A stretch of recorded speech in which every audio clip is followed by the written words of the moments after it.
Labdien! Jūs gribat zināt, kā droši ostīt laboratorijas vielas samaisījumus?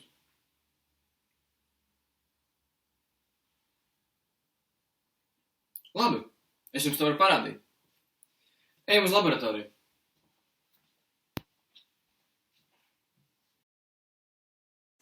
Šis ir Kārlis. Viņš mēģinās pasmaržot sporta pudeli, kas nav bijusi mazgāta 2 nedēļas.